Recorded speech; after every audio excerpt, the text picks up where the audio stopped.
Good evening, ladies and gentlemen, and welcome to a replay of Frankly Speaking Sports Archives. Tonight, it's Adam Kennedy. That's right, the 2002 ALCS MVP, former Major League Baseball infielder. So what a great interview we did. Remember, August 1st. That's right, August 1st. That's 1 week from today. We're back live Monday through Wednesday. That's right. It's going to be 9 p.m. Eastern Time, 8 p.m. Central, 6 p.m. Pacific, and you can watch us on all of our Frankly Speaking Sports platforms, including our Roku channel on Northeast Streaming Sports. That's right. We're on Roku TV. You download Roku TV, Northeast Streaming Sports, and you can watch us in the comfort of your own home, on your couch, drinking an adult beverage. Whoa, what a way to start. 1 week from today, August 1st. Let's get you now back to Frankly Speaking Sports Archives with Adam Kennedy.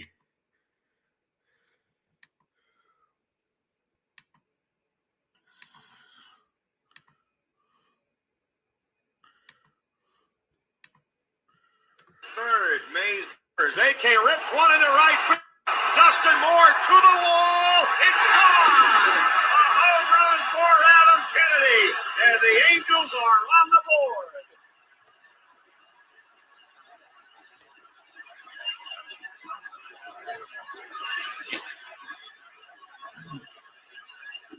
Pierzynski and the 1-2 pitch.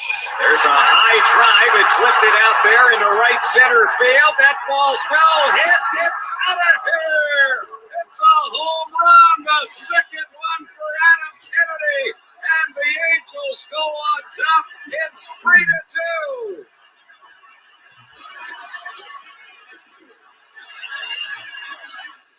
Santana's 0-2 pitch is hit here in the right center field. Back on the ball, Dustin Moore. He hits it. The Angels lead it 6-5.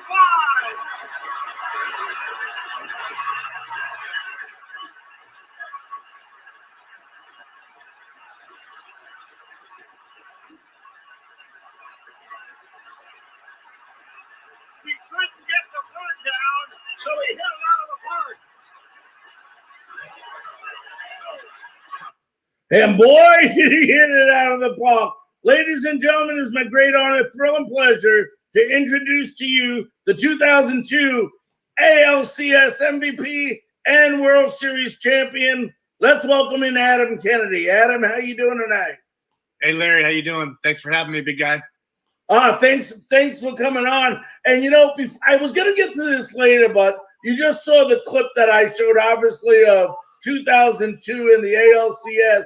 You know, speaking of a 3-home run game, it's not something that came difficult to you. You've done that a couple of times, or 2 or 3 times in your career, didn't you? No, I had a couple home runs before in game, but never 3 in one game. Maybe in Little League or something, but not at that level, and especially not on that stage. It was a fun time for everybody. Really great year for all of us. So it was a fun year. Adam, let me ask you this: the trade deadline for Major League Baseball is coming up this Friday, and you know it's not new for you. I mean, you went through something similar in 2006 where there was rumors of you possibly being traded near the trade deadline. Tell the fans, because as a player, when you're, give you an example. It's a big week for the Tampa Bay Rays. They're playing 3 games with the Yankees and then 3 games with the Boston Red Sox in their division. If you're a player on the Tampa Bay Rays and you're having a big series like that, and mentally your mind, maybe if you're a Kevin Kiermaier, is on being traded, how did you go about handling that back in 2006? Yeah, there's a little bit of distraction based on just a little bit of outside noise. And whether you like it or not, this week may be a little tough for someone like Kevin that his name is getting floated around. Just kind of wondering while you're on the field, is your name being thrown around up in the press box with your GM to another GM? So the reality of it is there are little distractions, but everybody's professionals and there's little distractions here and there a lot. So you really just go out there and perform. It's an important week. I think there'll be a lot of action this week. We've already started to see a little trades here and there. So I think it's going to be a fun week. I think GMs are getting a little more aggressive and risky with their moves at this point, and I'm looking forward to it. Now, Adam, what happens if you are a player on a team, and let's say that it's close? You could make the playoffs. You might not make the playoffs, and then people say, well, I'm hearing things like this and this is the GM's mind thinking, well, if we do make the playoffs, it's going to be a wild card, but the wild card is a play-in game. That's only one game, so do you risk this? Do you risk that? If you're a player on this team, obviously you want to win. If your GM decides to become a seller rather than a buyer at that time, what does that do to the mindset of the team if it's not what the players will believe in? Right. So I guess there's three categories, right? You're a seller, a buyer, and you can even stay put. Staying put kind of it kind of gives you guys in the clubhouse a satisfaction, a feeling of, okay, they believe in us to move forward and be able to make the playoffs with what we have. So it's kind of easy. You just got to make it happen. Otherwise, there's some pressure on you guys if you don't play well the second half of the year.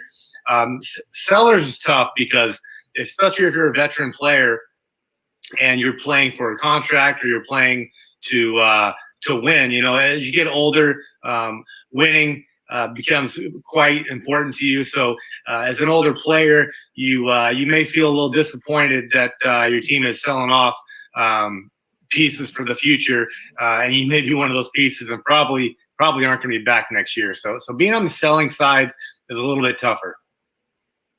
I want to talk about your first hit, and it's kind of, I love it when people get that first hit over Hall of Fame pitches. It just amazes me how it's done. But you did it in unbelievable fashion because you were facing the New York Mets. Orel Hershiser was the pitcher, and bases are loaded, and you hit a 3-run double.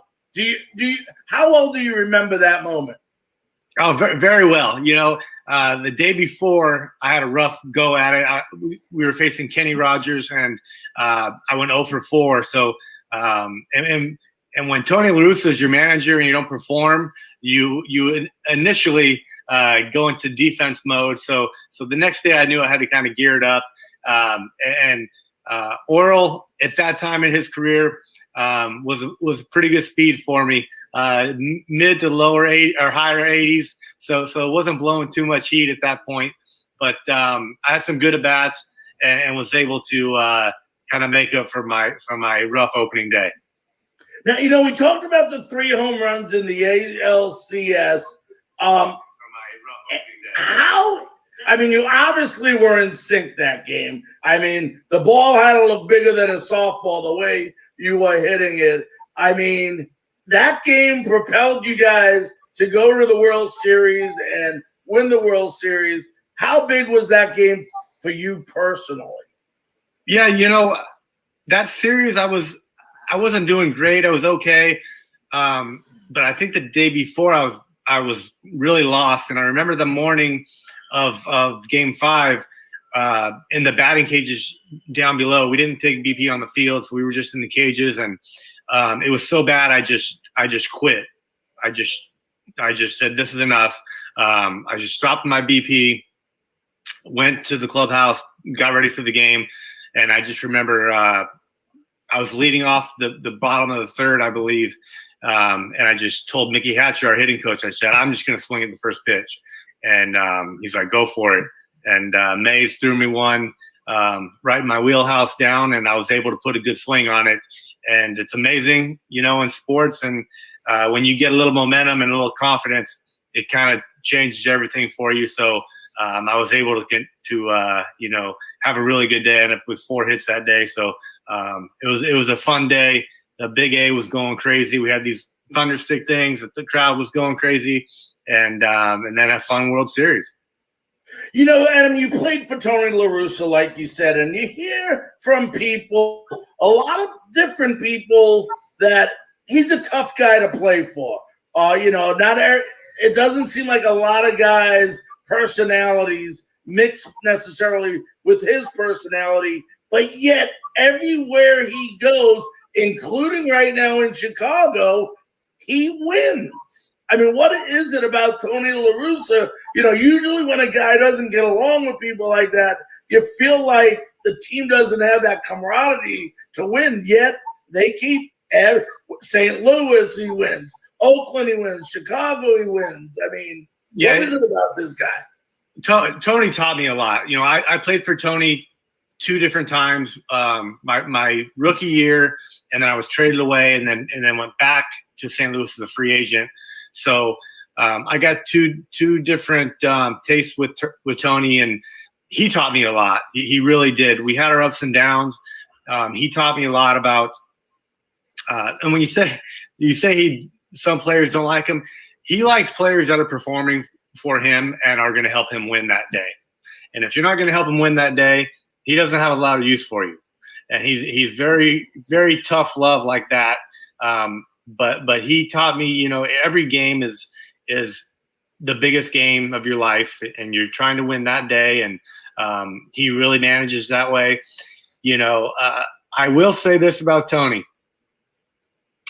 This year included, he has put himself in some very good positions with the teams he's gone to. He left the Chicago White Sox originally, not a very good ball club, went to Oakland where he had a very good ball club. He just went and walked in at the right time, right? And those clubs were amazing. From Oakland, he goes to St. Louis where, Mark McGwire goes with him, Ray Langford, Ozzie Smith. So he goes to another great ball club. He has a great tenure there. And now he walks into another clubhouse in White Sox where that team has been building for the last 10 years or so. And they finally got to a point last year where they made the playoffs, and they kind of turned the corner. So he walked into another good position. So as great as a manager Tony is, he's walked himself into some pretty good teams to be able to manage. Where Larry, I think me and you, we could probably do some damage with those teams as well. Well, that's good. Adam, so we talked about the big game that had in the ALCS.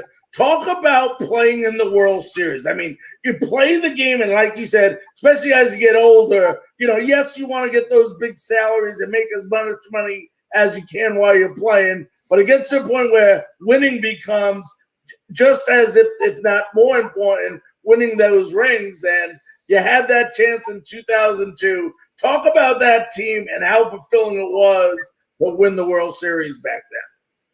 Oh, the World Series or the championship in any sport, that's what we all play for.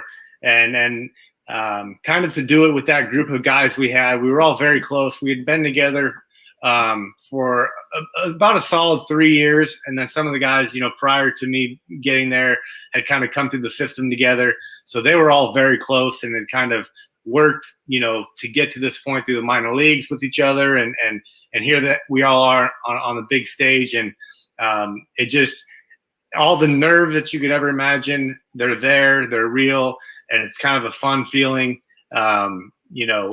just the excitement of the build up to the World Series. And then, once the games start, and they just become, other games. And we always played, each game was very important. Another thing kind of Tony taught me, each game is very important. Well, if you play that way throughout the season, you kind of leave the factor of this game feels different out the door because you've kind of created that feeling with every game. So it was just an amazing feeling. San Francisco had a great team. Barry Bonds, obviously, they had a veteran staff. Dusty Baker is great. So it was an exciting exciting trip for us, and it was really nice with them, being in California. The travel wasn't horrible, so it was a fun series. Now, you grew up in California, if I remember correctly.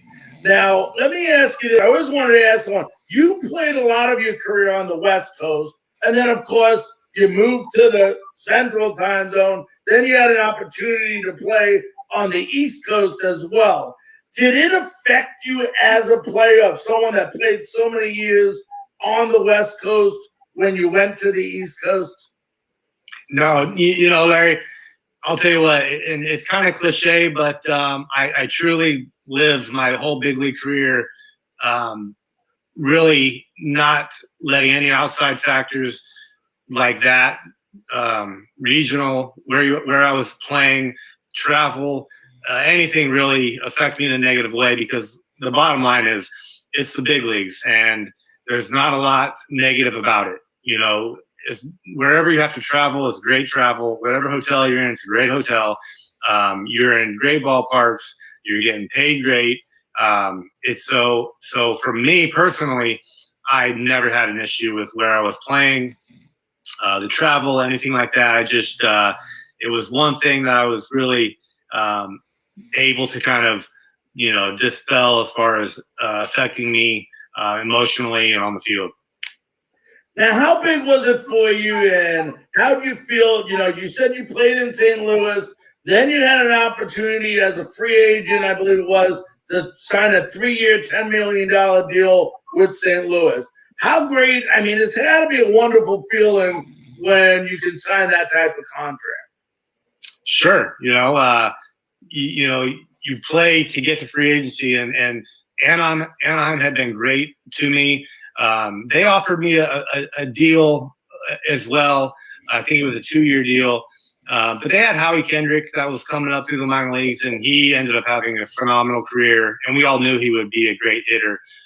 He had hit all through the minor leagues, and I kind of knew he was going to be the next second baseman. So I just kind of was able to test the waters in free agency. I had a great relationship with Walt Jocketty in St. Louis, who had drafted me in 1997. So it was a great fit to go back and to play with Walt. I was in the middle window there of their World Series between 06 and 11. So I kind of missed that World Series window with them. But St. Louis is a great baseball town. I just actually took my son there about 2 months ago. We went for an event, and it was a great time. Who was the one pitcher that you loved to face? Oh, man. Loving to face guys in the big leagues is I wouldn't say you love it, but you have some success. I think Derek Lowe is one pitcher I had some good success against, numbers-wise. The good thing about me, Larry, is I usually hit the bottom of the order. So sometimes those pitchers, they forget about you down there, and sometimes I feel like they'll be able to lay one in a few times more than they would with, facing Mike Trout or Shohei Ohtani. How tough was it to hang it all up, man? To end your career? Oh, it's tough, it's coming eventually. And the one thing, for me, I kind of needed all of my tools to perform at a decent level in the big leagues. And when, injuries started to take a toll on my speed or my athletic ability, it's going to be tough to kind of hang on, because I just didn't hit like one of the big boppers that could play with a little less athleticism as they did when they were younger. So I knew once my legs started I had a few injuries here and there that it was not gonna last forever, So you really enjoy the time, and I was really grateful to be able to finish my career with the Dodgers, because that's one stadium that I always loved, and you grew up listening to Vince Scully, so it was a tremendous treat. And you didn't stay out of the game, because you ended up opening up the Kennedy Baseball Academy. I don't know if you still have that going on or not today, but I remember hearing something that you did open up the academy. What what made you decide to do that? Well, exactly, just staying in the game, I have 3 boys. So my 2 older boys at the time were, I think, 10 and 13 or 14. So they were into baseball. So we just, a buddy of mine and myself, we opened up a nice facility and did a lot of travel ball out of there. And it was a really great time. And then my older 2 boys have kind of moved on from baseball, so now I'm doing it again with my 8-year-old, and he loves baseball. So I'm back on the travel ball scene with him, and looking forward to it. But I love being on the field with these guys, and I love coaching. So I probably will stay in the game in some aspects forever.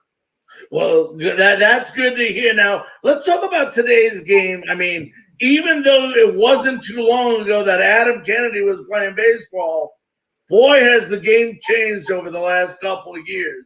I mean, you know the changes. I mean, we don't have to go over all of them. But what do you think about, the new rules that are in Major League Baseball?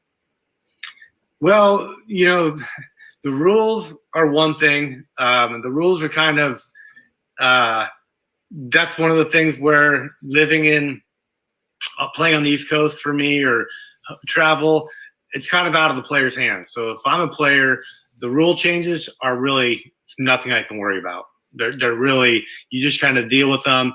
They're a little funky. As a viewer, I do like the man on second base rule in extra innings.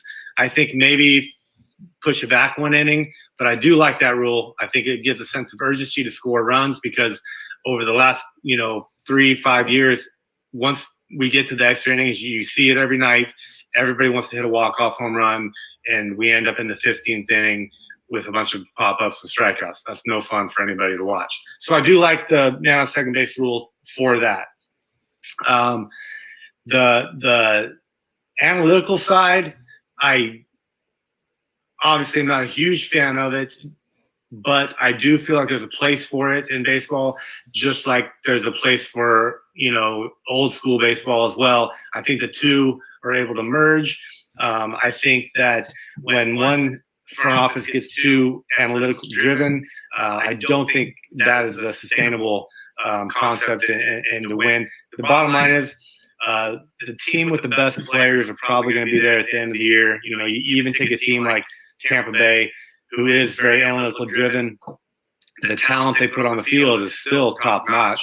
Their pitching staff, these guys in their arms are the reason they're there. So it's still the talent game. Talent will usually win over, and then you play good baseball, you mix in analytics, and I think that's your perfect marriage. Yeah, and when you look at the game of baseball the way it is today, I understand you like the extra inning rule, but why don't teams do more of the stuff they do in the extra innings now in the 7th and 8th inning? Because it seems like in the extra inning with the guy on second base now, it seems like, wow, let's play small ball now. Let's go back to the way the game used to be played, sacrificing people over, hitting sacrifice flies, hitting the ball the other way. I mean, do you like the home run derby type game more, or did you like the small ball game more? Well, I mean, the bottom line for me is that as a player, the small ball, if you play the game correctly and you do some of the small ball stuff to manufacture runs, the home runs will come. It's when we get so home run happy with our swing, even speaking as a hitter. If I just get in this little rut where I'm trying to hit too many home runs, I become a worse hitter, a worse all-around player. The more you do the little things, a little bunt here, a hit and run here, and then you start to feel better at the plate. Then that's when you put your best swings on the ball. Your best swings on the ball create home runs. So if it does stem down from the front office. If your front office isn't showing how important that is, especially in the minor leagues, then they're not going to do it on the field at the big league level.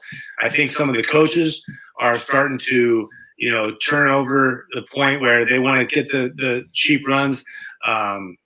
the Boston's been better at it this year. I think Cora probably has a big input with them on that, on getting I think they put up 5 runs yesterday in the 8th without a home run, against the Yankees. So you see them doing it. I know Joe Madden in Anaheim talks about it a lot. The Dodgers don't do it, and they're a little bit banged up this year. It's showing. They're 1-10 in extra inning games. They've been able to get away with it the last couple of years because their talent level has just blown everybody away. And they don't do the little stuff, and it's costing them games this year because their talent level isn't as dominant as it has been in the previous, 5 or 6 years. You're out there, and you see these teams this year. West Coast baseball is definitely, especially the National League West. From what you see, Adam, there's a couple of months left in the season. Anybody you think is the favorite to win it? Well, the San Francisco Giants won't go away. No, they won't. And I think they're definitely benefiting from the Dodgers not being healthy and kind of, maybe are they at the run of their, what is this, the eighth or ninth year, I believe, at the top of the NL West. So their run may be coming to an end. San Diego really hasn't hit in their stride, and the Giants just keep playing good baseball. I watched them the other day when they were in LA, and they win games and they keep the pressure on you.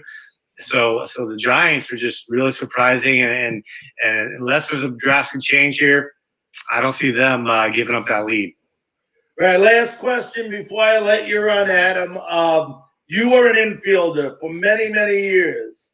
What is your opinion on the shift in Major League Baseball? I think that the hitters create the shift, right? So I don't think there should be a rule against it. I think that the hitters being good hitters will correct it itself. So if the hitters start just taking their base hits, and I think, I think over time it will start to correct itself with the launch angle stuff. Guys in the big leagues understanding that's not going to be a sustainable way to hit. I think that guys will start to reinvent themselves as good hitters, or the next generation coming up will start to realize I can really stand out. If I'm a young hitter right now, and you have bat skills, you can stand out to a team and organization, and I would do that every day of the week. You will be in the big leagues, and you won't go anywhere. I said it was the last question. I'm sorry, there was one more. Larry.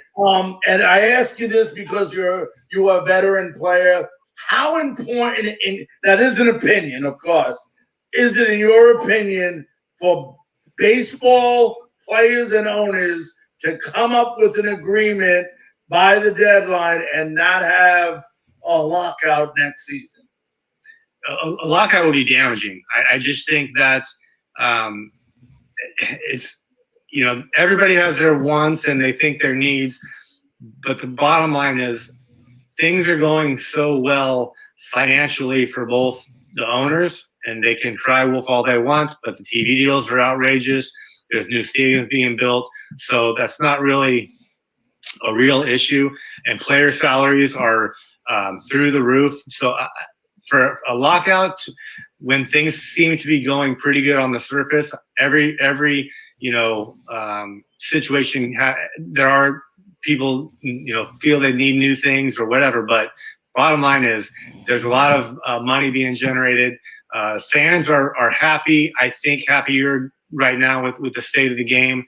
I think we have some momentum with the youth. I think a lockout would be damaging right now, and I would highly advise against it. All right, my friend. Well, listen, I want to thank you so very, very much for taking time out of your busy schedule to join us on Frankly Speaking Sports tonight. All right, you got it, man. Anytime. All right, you be safe. Ladies and gentlemen, that was Adam Kennedy, former Major League Baseball second baseman, 2002 ALCS MVP, and 2002 World Series champion.